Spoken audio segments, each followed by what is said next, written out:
नमस्कार दोस्तों, मोहित स्टडी आई के सेंटर में आपका स्वागत है। आज हम मैथ पेडागोजी से रिलेटेड जो है क्वेश्चंस देखेंगे जो सीटेड एग्जाम्स के लिए महत्वपूर्ण होंगे। इसमें मैथ क्वेश्चंस और पेडागोजी के क्वेश्चंस दोनों आपको मिलेंगे। ठीक है, जो मैथ जिनकी बच्चों की मैथ कमज़ोर है वो इन क्वेश्चंस को तैयार कर ले, इनका एक नोट्स बना ले और पेपर में जाने से पहले इन क्वेश्चंस को रिवीजन कर ले।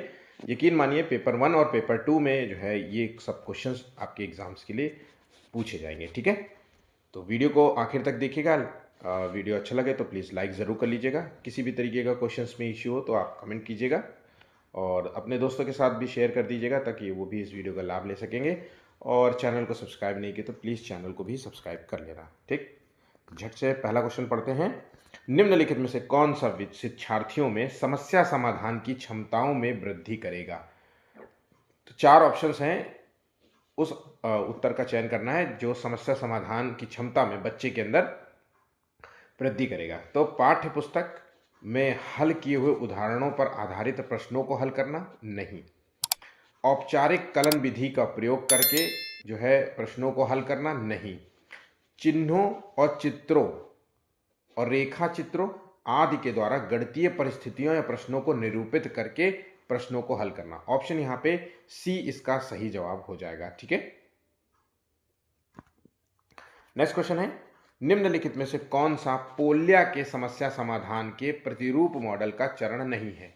तो पोल्या ये देखिए एक मनोवैज्ञानिक है, गणितीय जो है संबंध में इन्होंने समस्या समाधान के लिए इन्होंने 4 चरण दिए थे। ध्यान रखिएगा, मैं पोल्या के बारे में आपको एक कंप्लीट जो है स्टडी मटेरियल दूंगा।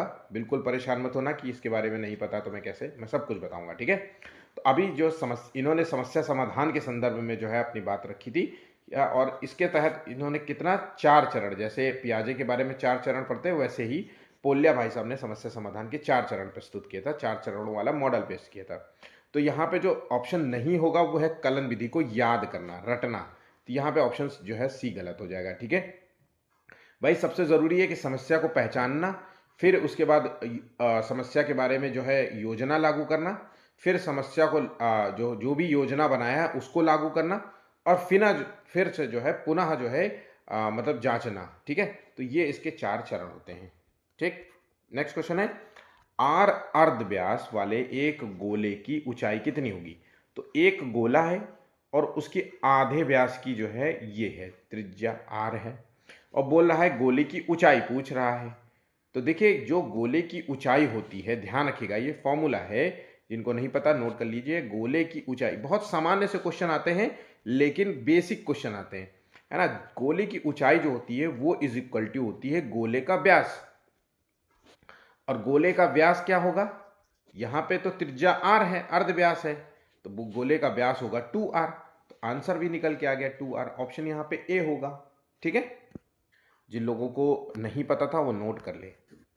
एक वर्गाकार आधार पर राजीव द्वारा बनाए गए पिरामिड में कितने त्रिभुज बनेंगे? तो ये पिरामिड के जो त्रिभुज हैं इनकी संख्या पूछ रहा है कि इन आधार से हम कितने बनाएंगे। तो भाई सिंपल सी बात है कि एक वर्गाकार में जो है 4 भुजाएं होती हैं, एक वर्गाकार में 4 भुजाएं होंगी। देखिए, ठीक है, 4 भुजाएं दिख रही हैं। अब जब 4 भुजाएं हैं तो इसका मतलब है कि इस भुजाओं का प्रयोग करते हुए हमें कितने त्रिभुज बनाने हैं? तो हम 4 त्रिभुज बनाएंगे। कितने? 4। तो ऑब्वियस ऑप्शन यहां पे सी होगा इसका सही जवाब। ठीक है, नेक्स्ट क्वेश्चन है, निम्नलिखित में से कौन सा गतिविधि करते समय व्यक्ति जो है गणितीय अवधारणा का उपयोग सबसे कम कर रहा है? गणितीय अवधारणा का उपयोग सबसे कम कर रहा है। तो आयुष नाम का बच्चा अपनी मासिक बचत निकालने के लिए खर्चों का जोड़ घटाव कर रहा है। तो इसमें तो गणितीय जो है चीजें हो रही हैं। प्रिया केक काटते समय मैदा और चीनी को 2 और रेशियो 1 के अनुपात में मिला रही है, ये भी हो रहा है, इसमें गणितीय। ठीक है, अमित अपने कमरे की दीवार पर पेंटिंग के लिए रंगों के शेड्स मिला रहा है। ठीक है, और नेहा अपनी किताबों की अलमारी में किताबों की कुल संख्या गिनकर उसे लिख रही है। तो यहां पे जो जो कम उपयोग कर रहा है वो उत्तर होगा ऑप्शन सी। ठीक है, नेक्स्ट क्वेश्चन है, यदि आज शुक्रवार है तो आज से 51 दिन बाद क्या होगा? ये क्वेश्चन पूछा जा रहा है। अब देखिए आज के दिन मतलब टुडे, आज अगर हम देखे जाएं तो फ्राइडे है, ये क्वेश्चन में बोल रहा है। और आपसे 51 दिन बाद का पूछ रहा है। तो देखिए, जब भी ऐसा क्वेश्चन आपको दिखे तो आपको कुछ नहीं करना है, 51 को 7 से भाग दे देना है। 7 से इसलिए भाग देते हैं क्योंकि एक हफ्ते में 7 दिन होते हैं, तो हम हफ्ते वाइज निकाल लेंगे। तो 7 से अगर हम भाग देते हैं तो 7 सते 49 हो जाता है, तो यहां पे 2 बचता है, तो 2 बचा। अब 2 तो 7 से भागेगा नहीं, तो इसका मतलब है ये जो 2 नीचे है ये ऑड डेज कहलाता है, ऑड डेज। और जो नीचे संख्या रिमाइंडर निकलता है वही जो रिमाइंडर आपको शुक्रवार में 2 जोड़ देना है। बाद का पूछेगा तो आपको जोड़ना है, और अगर पहले का पूछे तो 2 घटा देना है। तो फ्राइडे प्लस 2 हो जाएगा, तो फ्राइडे के बाद आएगा संडे, संडे के बाद आएगा मंडे। इसका मतलब है आंसर होगा सी। ठीक है, यहां तक समझ गए। चलिए नेक्स्ट क्वेश्चन है, 30% का 40% कितना होगा। तो देखिए बहुत ही सिंपल सा है, लेकिन बहुत सारे बच्चों ने क्वेश्चन को सॉल्व करते हुए इसका आंसर लगाया होगा 1200 पर, इसको मल्टीप्लाई कर दिया होगा और आंसर सोचा होगा ए होगा, बल्कि ये आंसर गलत है पूर्ण रूप से। ठीक है, तो इस तरीके का क्वेश्चन अगर आपको देखे तो 30% का 40% कितना होगा, यही तो लिखा है ना। और अगर हम यहां पे काट दे तो 4 तियां 12, तो इसका होगा 12%। ऑप्शन सी यहां पे सही जवाब होगा। ठीक है, नेक्स्ट क्वेश्चन है, यदि किसी छात्र की उत्तर पुस्तिका का मूल्यांकन 2 शिक्षकों के द्वारा करवाने पर अलग अलग प्राप्तांक प्राप्त होते हैं तो परीक्षा में डॉट डॉट की कमी थी। अब यार एक बच्ची की जो है उसकी कॉपी, टेस्ट कॉपी जो है 2 टीचरों ने जांची और वो अलग अलग उसको जो है स्कोर प्राप्त हुए, नंबर्स मिले। ठीक है, अब परीक्षा में जो है किस चीज की कमी देखने को मिल रही, तो परीक्षा की जो विश्वसनीयता है उसकी हमें कमी देखने को मिल रही है। वस्तुनिष्ठता, कठिनाई का स्तर और वैधता की बात नहीं हो रही, यहां विश्वसनीयता की बात हो रही है। ठीक है, अब ऐसी सिचुएशन में हम क्या करेंगे, हम दोबारा मूल्यांकन करेंगे। कहीं ना कहीं मूल्यांकन की कमी है, तो इसलिए हम दोबारा उसका मूल्यांकन करेंगे, यही तो करेंगे, ताकि हम उसकी स्थिरता और संगति का जो है अभाव जो हुआ है उसको जांच सके। ठीक है, तो ये पॉइंट आपके लिए बहुत इंपॉर्टेंट है एग्जाम के लिए। ठीक है, चलो नेक्स्ट क्वेश्चन देखते हैं आप। माल की लागत मूल्य में कितने प्रतिशत बढ़ाया जाए ताकि अंकित मूल्य पर 10% की छूट देने पर 20% का लाभ हो। अब देखिए क्या पूछ रहा है कि मान लीजिए 100 रुपए रकम है, अब बोल रहा है कि अंकित मूल्य पर, ये अंकित मूल्य पर 10% की हमें छूट देने पर, मतलब हम अब 90 रुपए का हो रहा है वो प्राइस, तो हमें लाभ होगा 120। मतलब हम ऐसा 10% की छूट दिया तो हमें 100। अब यहां पे जो दोनों वैल्यू निकल के आ रही हैं इनके बीच का अंतर ही तो है। ठीक है, तो अगर हम अंतर को 90 से, ठीक है, डिवाइड करके परसेंटेज निकाल लें तो हमें जो है निकलेगा 33, ऑप्शन ए निकलेगा। ठीक है, इसको आप कैलकुलेट कर लीजिए, बहुत आसान सा क्वेश्चन था। अगला क्वेश्चन है, श्रीमती सिंह के परिवार का मासिक बचत व्यय। अब देखिए बचत और व्यय, ठीक है, ये 3:8 के अनुपात में है। जिस महीने में परिवार की आय जो है 27,500 थी, उस महीने में बचत क्या होगी। तो उससे पूछ रहा है बचत क्या होगी, तो 27,500 जो है, तो हम ये टोटल देखेंगे, उसकी आय है, तो यहां पे अगर आय और बचत को मिला लें, बचत मतलब बचत और व्यय को मिला लें जो खर्च किया उसने, तो 8 3 11 एक्स हो जाएगी। एक्स इज इक्वल टू कितना हो गया, तो 2500 हो गया, 11 नहीं 22 11 2500। ठीक है, मैंने सही कैलकुलेट किया था, 2500 हो जाएगी।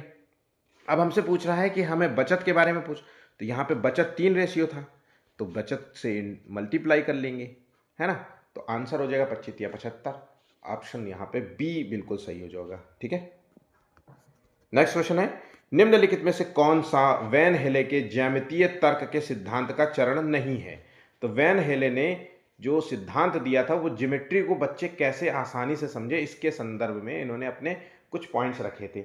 अब यहाँ पे जो पॉइंट्स नहीं होगा वो कौन सा है, 11वें का उत्तर दीजिए। तो यहाँ पे मूर्त संचालन जो है उत्तर सही नहीं होगा, ऑप्शन यहाँ पे डी इसका उत्तर गलत होगा। ठीक है, प्रथम जो है 73 संख्याओं का औसत ज्ञात करना है। तो पहली जो 73 संख्याओं का औसत होगा क्या, तो वो है n+1/2। ये फॉर्मूला है। n है 73 +1/2 तो 74/2, इसका मतलब है 37। आंसर हो गया ऑप्शन ए। नेक्स्ट, सबसे उपयुक्त विकल्प को चुनना है। 4/5 और 2/3 के बीच में अंतर क्या होगा, ये तो सबको पता होगा।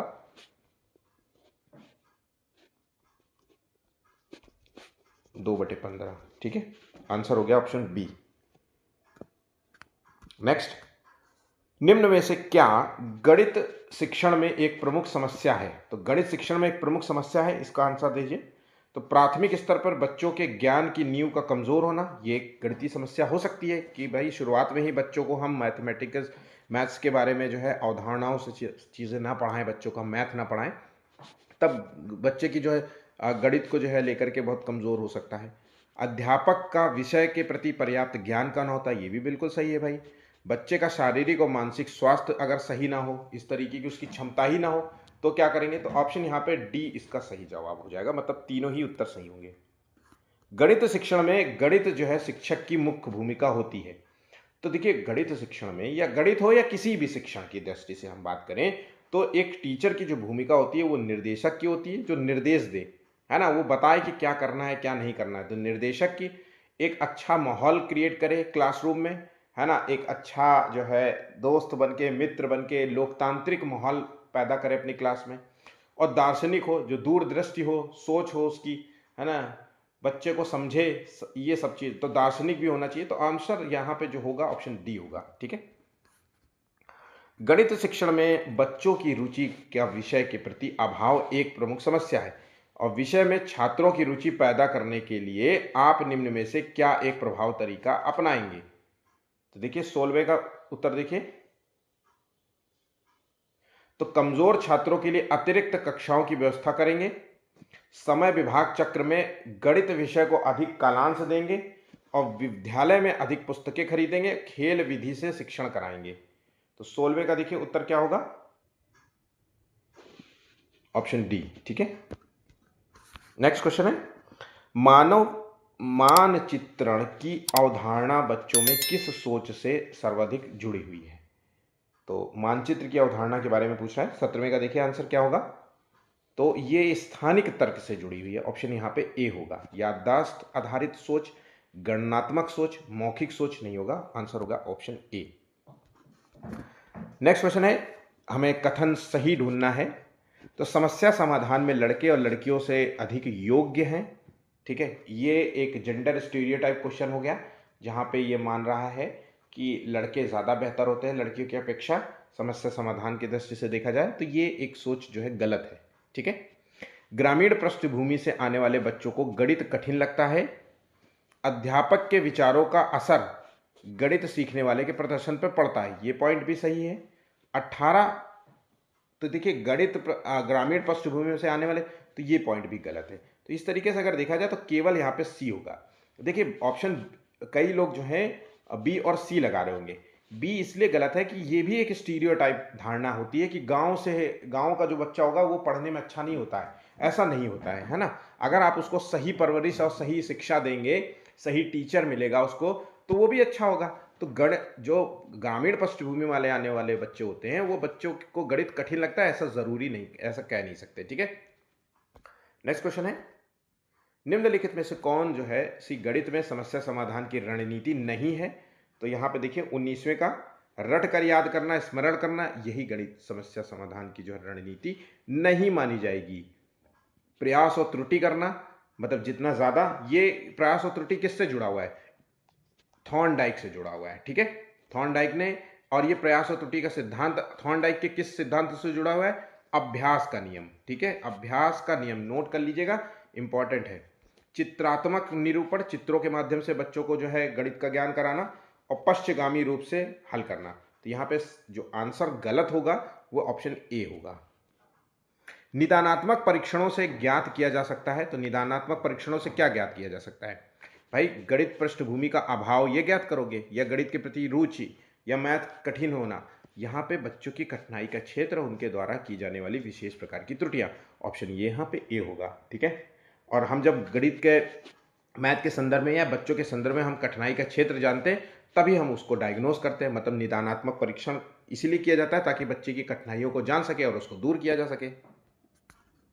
एक अच्छा जो है मैथ का टीचर होने के लिए क्या ज़रूरी है? तो भाई एक अच्छा टीचर होने के लिए ज़रूरी है वो सभी अवधारणाओं को मूर्त और अमूर्त दोनों रूप से जानता हो, समझता हो, और उन अवधारणाओं को लागू करना आता हो, और उन अवधारणाओं के बीच में संबंध बनाना आता हो। तो यहाँ पे उत्तर ऑप्शन ए ही होगा, बिल्कुल सही जवाब होगा ऑप्शन ए। जिन लोगों ने ऑप्शन ए चूज किया है वो सभी सही होंगे। ठीक है। गणित शिक्षण में जो है शिक्षक द्वारा की जाने वाली त्रुटि प्रमुख है। अब मैथ जब पढ़ाता है टीचर तो उसमें क्या सबसे ज़्यादा जो है त्रुटि करता है, गलतियां करता है? उपयुक्त शिक्षण विधियों का प्रयोग न करना, मतलब बहुत सारी शिक्षण विधियों का प्रयोग न करना, ये एक प्रमुख जो है गलती हो सकती है। ये बात बिल्कुल सही है। भाई अगर आप क्लास में पढ़ाते हो तो टीचर के तौर पे, तो वहाँ पे एक सामान्य बालक भी होगा, वहाँ पे विशेष बालक भी होगा, वहाँ पे प्रतिभाशाली बालक भी होगा। इस दृष्टि से अगर हम देखें तो हमें ज़रूरी है कि हम बहुत सारे दृष्टिकोण अपनाएं टीचिंग। तो टीचिंग में बहुत ज़रूरी, जब आप एसएससी की तैयारी करते हैं तो देखिए टीचर क्या करता है, एक लॉन्ग मेथड पढ़ाता है।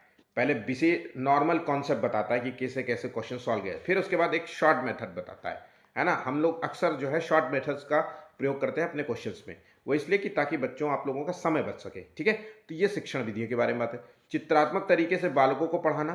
ठीक है। शिक्षण कार्य में बीच बीच बार बार में कक्षा में घूम करके जो है बालकों का निरीक्षण करना। उपरोक्त में से सभी होगा, ऑप्शन डी यहाँ पे सही होगा। ठीक है। क्षेत्र मिति पढ़ाते समय शिक्षक आगे बढ़ने के पहले जो है बोर्ड पर सभी सूत्र लिख देता है। ध्यान से सुनिएगा कि टीचर क्या कर रहा है, पहले सूत्र लिख रहा है। क्या लिख रहा है? सूत्र लिख रहा है। ठीक है। सूत्र लिख ले या फिर परिभाषा कह सकते हैं, या फिर नियम कह सकते हैं, ये लिख रहा है। तो ये जो है दर्शाता है कि वह अनुपालन कर रहा है निगमन उपागम का या फिर आगमन उपागम का। तो यहाँ पे देखिए आंसर क्या होगा 23वें का। तो यहाँ पे सही उत्तर है निगमन उपागम का, ऑप्शन यहाँ पे ए होगा।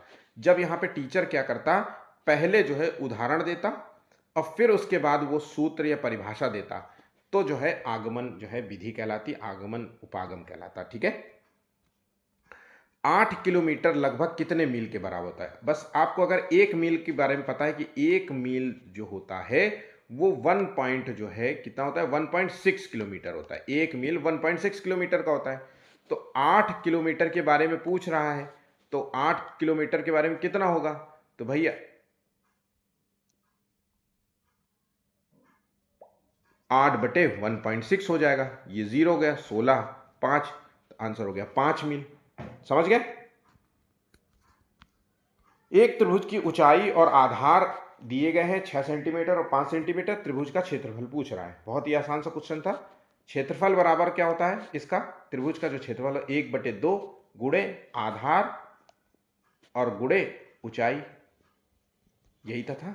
तो 1/2 गुणे 6 गुणे 5, 2 3, 3 हो गया, 5 3 15, आंसर हो गया ऑप्शन ए। 2 बजे घड़ी की सुइयों द्वारा बनाए जाने वाले कोण की माप क्या होगी? तो देखिए 2 बजे घड़ी की सुई के द्वारा, ठीक है, तो बनाए गए माप की क्या होगी? तो हम सभी को पता होना चाहिए कि एक जो है जो कोण होता है इसमें 30 डिग्री का होता है। ठीक है। और यहां पे 2 है, 2 बजे की बात कर रहा है, तो मतलब यहां पे 30 होगा, 1 बजे तक 30 डिग्री होगा, 2 से 60 डिग्री होगा। आंसर हो गया ऑप्शन डी। बिल्कुल सिंपल सा था क्वेश्चन।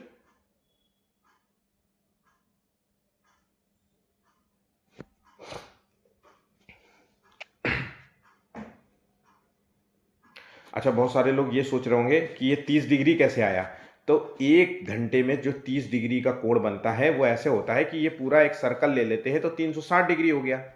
अब चूंकि 360 डिग्री में हम एक बार 12 घंटे का सर लेते थे, तो 12 घंटे, तो 12 तियाई 36 और 30, तो 1 घंटे के लिए हम कह सकते हैं कि 30 डिग्री होगा।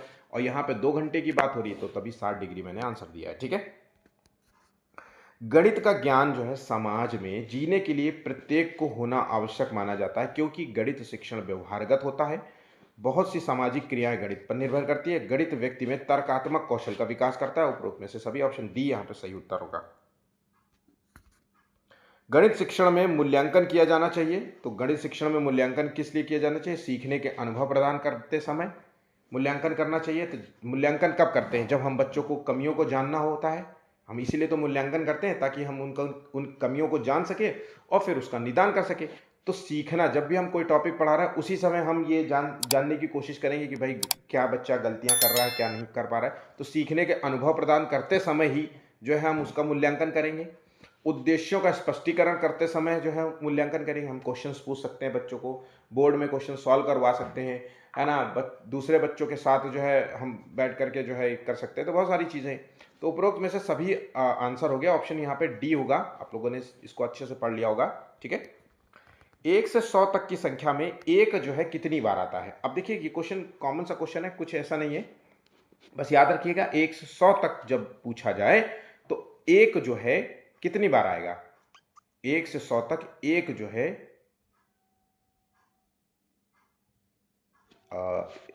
हाँ 21 बार आता है, ठीक है। 1 से 100 तक एक 21 बार आता है और 2, 3, 4, 5, 6, 7, 8 और 9 ये कितनी बार आएगा? ये 20 बार आता है। और जीरो कितनी बार आता है? जीरो आता है 11 बार आता है, ठीक है। तो यहाँ पे 21 बार आएगा। 1, 2, 3, 4, 5, 6, 7, 8, 9 जो है 20 बार आएगा और जीरो जो आएगा वो 11 बार आएगा। एक के बारे में पूछ रहा है तो 21 आंसर हो जाएगा, ठीक है। ये बात याद रखिएगा, ठीक है।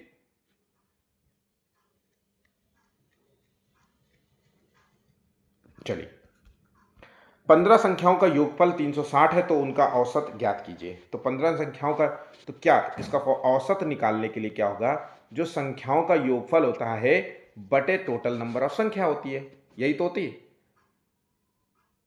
तो 15 दूनाई 30, 15 चौको 60, आंसर हो गया ऑप्शन ए। उत्तर यहाँ पे ए इसका सही जवाब होगा, ठीक है। तो मैथ पेडागोजी में मैथ के क्वेश्चंस और पेडागोजी के क्वेश्चन एक सामान्य से क्वेश्चंस मैंने आपको दिए हैं, ठीक है। आप इन बेसिक क्वेश्चंस को जरूर से जरूर तैयारी कर लीजिएगा क्योंकि एग्जाम्स में ये क्वेश्चंस एक कॉमन क्वेश्चंस के रूप में आपको 101% जितने भी मैं क्वेश्चंस कराऊंगा उसमें से जो है मैथ के 4 जो है कम से कम मिनिमम क्वेश्चंस का टारगेट है कि 4 फंसेगा ही फंसेगा, ठीक है। और बाकी हार्ड क्वेश्चंस तो आएंगे ही आएंगे, मैं आपको वो कराऊंगा ही कराऊंगा। मेरा पूरा टारगेट रहेगा कि मैं आपको मैथ पेडागोजी में कम से कम जो बच्चे कमजोर हैं मैथ में वो 8 से 10 क्वेश्चन सही कर पाएं, ठीक है। पेडागोजी तो 15 में से 15 का टारगेट रहेगा, ठीक है। तो यहां तक हमारा वीडियो था, यहां पे समाप्त हो जाता है वीडियो अच्छा लगा तो प्लीज लाइक शेयर जरूर कर लीजिएगा। चैनल को सब्सक्राइब नहीं किया तो प्लीज चैनल को भी सब्सक्राइब कर लीजिएगा। धन्यवाद।